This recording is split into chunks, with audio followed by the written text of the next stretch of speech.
Hello everyone, it's me, DillysSims. Welcome back to my channel. Today is Speed Build Sunday, the day of the week where I build whatever I want, because I can. I love that intro for Speed Build Sunday. It sounds so conceited, which, I mean, people do tell me that I'm conceited, so I feel like it fits my aesthetic, even though I try really hard not to be, like, mean. Because you can be conceited and mean, but I try to be conceited and nice. So, today I decided to build a nice little family home. I would say it's, to coin the little Simsy phrase, a blue suburban, because it is blue. But looking at this house, do not call it a suburban. Because it does not, I don't feel like it fits the suburban aesthetic. I don't imagine this being a house in a cul-de-sac or anything. This looks more like a beach house next to the beach, maybe because of the front patio, the exposed patio in the front. Or is that, no, it's patio, right? Second story is patio? I think so. I'm a builder and I don't even know what I'm talking about.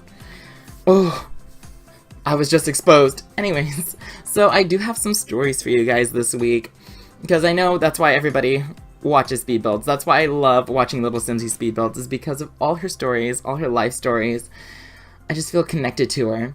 So, oh gosh, this is already turning into the worst voiceover ever.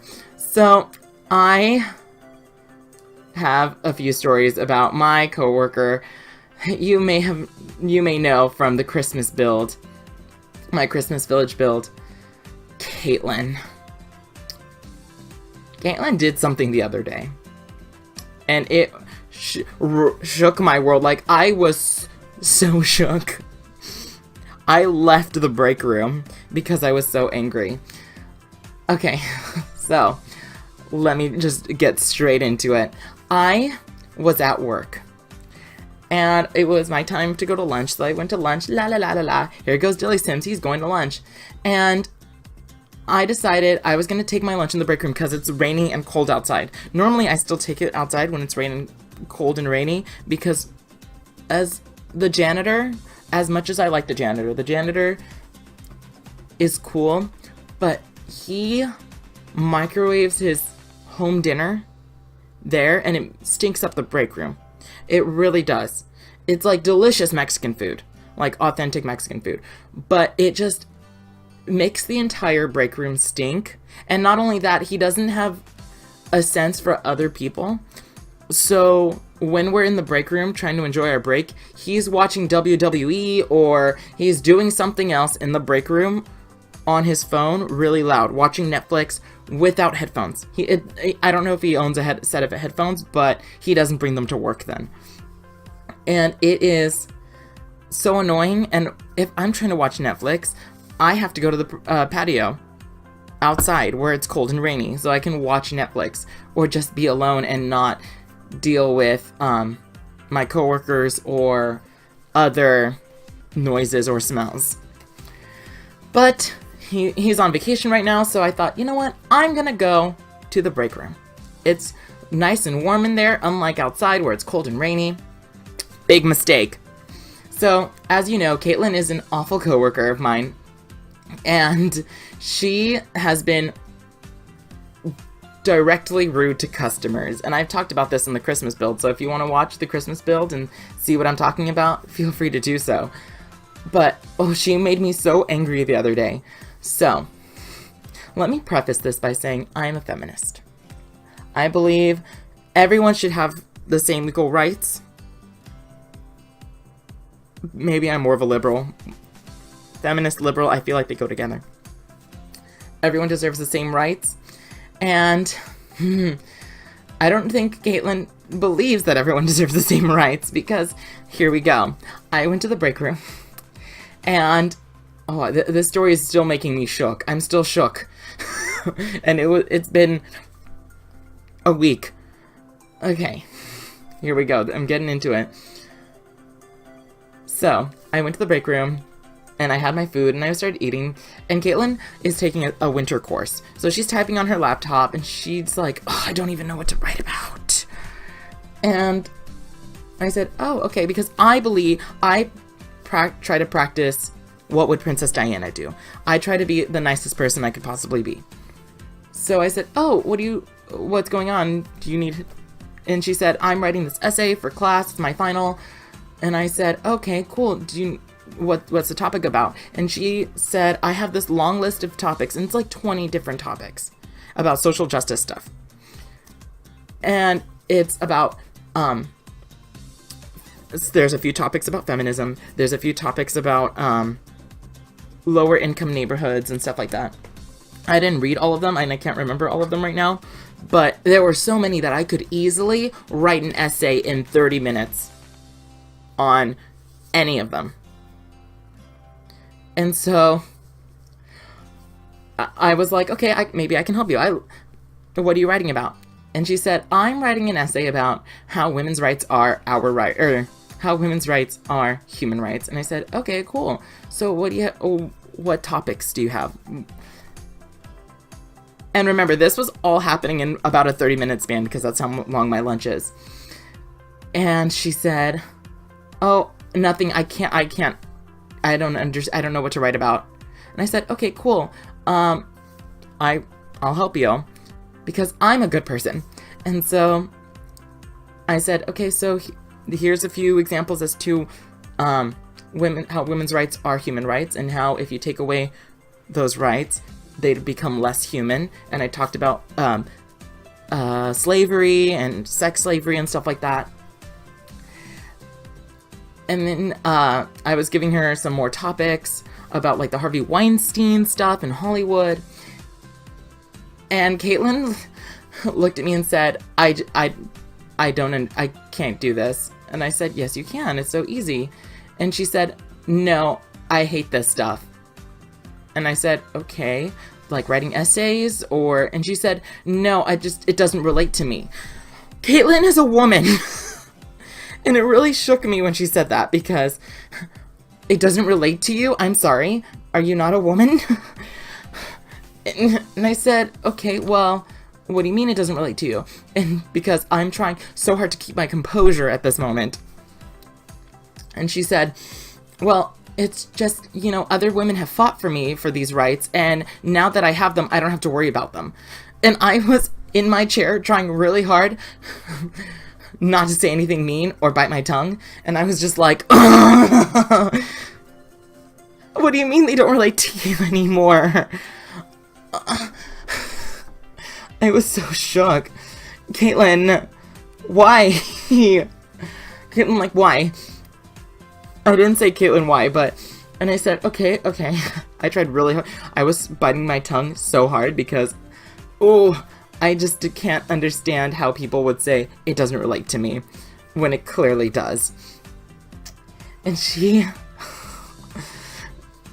I said, yeah, well, without these women fighting for you, you wouldn't have your education. And she said, yeah, they fought for me, and now I have it, so I don't need to worry about it.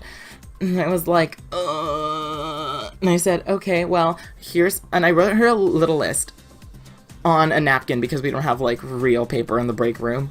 And I said, here, these are some good topics of conversation you could talk about. And I could not stand being around her I couldn't, because how do you say this doesn't relate to me when it clearly does? If you want kids, I don't know KAITLYN well enough, so I don't know if she wants kids. But if you want kids, you're gonna have to worry about working and having maternity leave, because not all jobs provide maternity leave. That is a woman's right that some jobs do not give her. Okay? Maternity leave. Childcare at work. How does it not relate to you then? I'm confused, because it looks like to me it clearly does.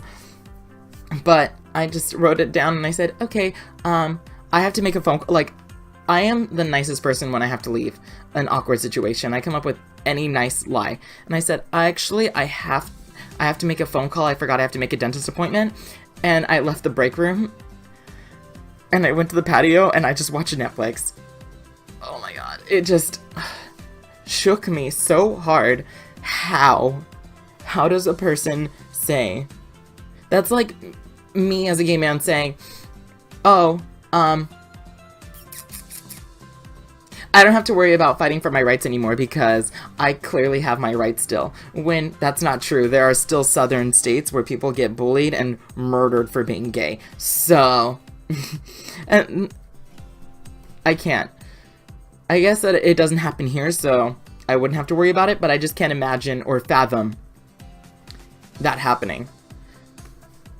And just KAITLYN's lack of ignorance, and I don't mean it in a mean way, I just mean it in literally the definition when you Google lack of knowledge. That's what I mean by ignorance, not like I'm better than her or anything. It's just lack of knowledge, because it's true. She's lacking so much knowledge. It's mind-boggling how you could be a woman now in 2019 and pretend everything is fine. That's why it's called a glass ceiling, because you feel like you can go as far as you want, but just kidding, you can't, because there's a glass there. You can only reach so high if you're not a straight white man in America. That's the truth. That is the tea. I think that's the first time I've ever used that's the tea. Oh. Yeah. But I have more stories to tell you. Were they about work? I know I had some stories and I can't remember. Okay, here we go. So Netflix. Have you guys been watching Tidying Up with Marie Kondo? If you haven't, 10 out of 10 do recommend go watch Tidying Up with Marie Kondo. You do have to read some subtitles, but it's so good. So, if you don't know what it's about, it's this sweet little Asian woman named Marie Kondo has an organizing TV show. Apparently she's very famous. I didn't know this until I started Googling her. But she was on the Ellen Show, she was on the Today Show, and she's known for tidying up. And she is a genius. Anyone who could take a small household activity and make it money or like gain fame or something off of it, I think is the smartest person in the world. She took as something as simple as folding clothing and made it a business model and a TV show. So I think she's genius. So smart. But in the TV show, she goes to people's houses, and these are people who are unorganized. Like, very unorganized. And, I mean, I'm sometimes unorganized, but I mean, these people have clothing in their closet, on the floor, in piles, books that they don't need. It's just super unorganized. And so Marie Kondo goes over to these people's houses, and she talks about how you need to find items in your life that spark joy.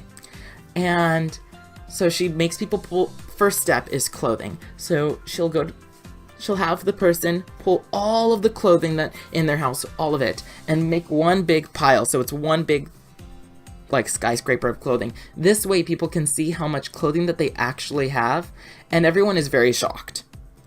Very, very shocked about how much clothing they have.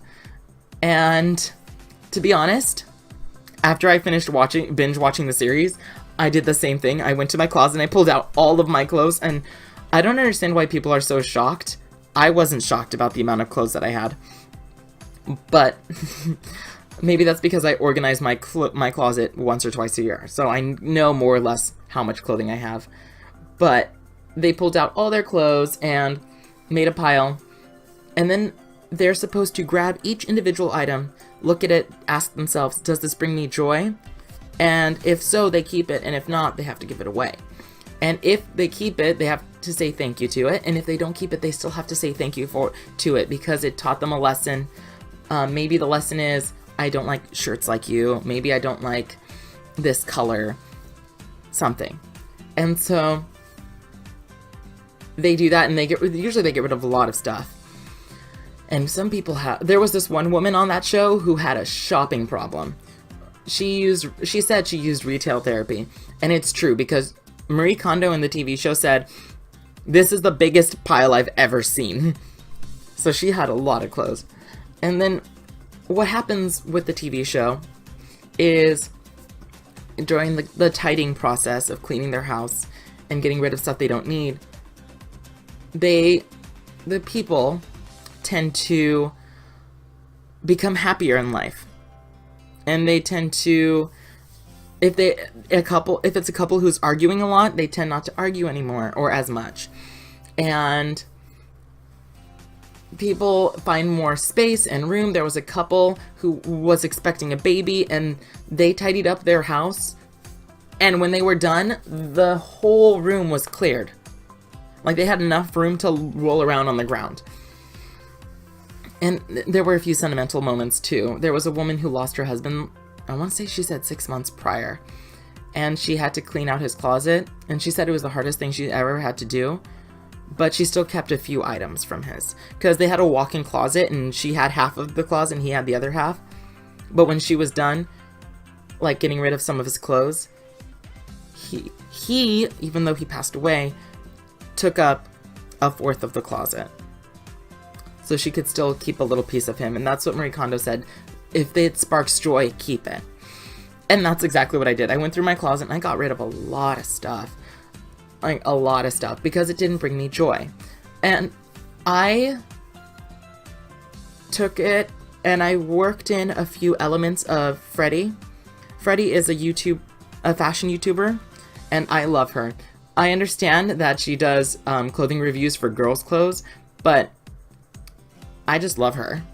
So I took some of the elements and things that she said, and she recently made a 2019 video, and it's like, hey guys, this is a video on how to revamp your wardrobe to fit your style.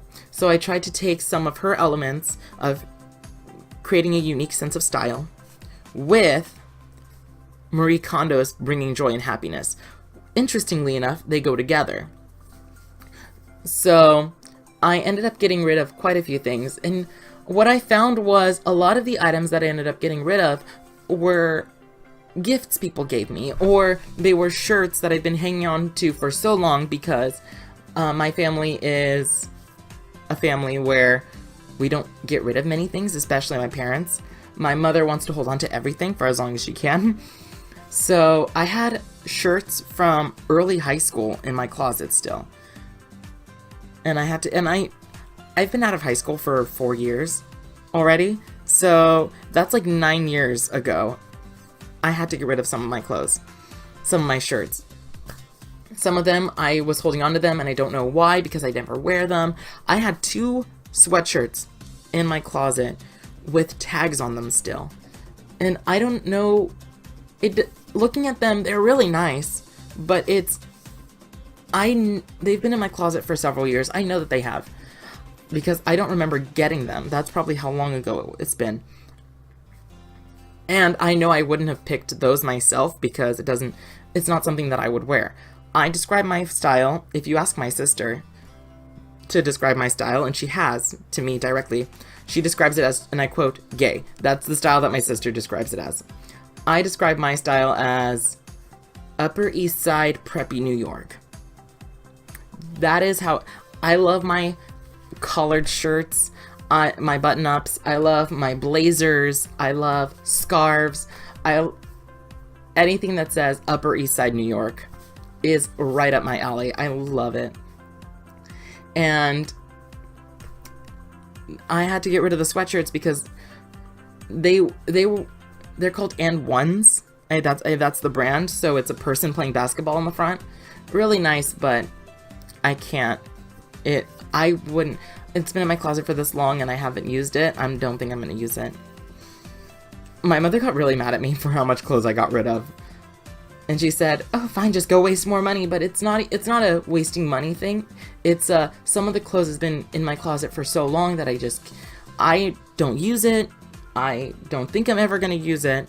And there's no point of me obtaining all of this clothing if I don't use it. This is the truth. I had shirts that are becoming too worn out, and I had to get rid of them because they were getting too worn out, and I don't like to wear clothes or t-shirts that are too worn out. I got rid of 2 pairs of jeans because they were huge. I went through a phase, and my parents went through a phase of buying me clothes that were too big because we all had this impression that I would grow into it, but I stopped growing at 5'6".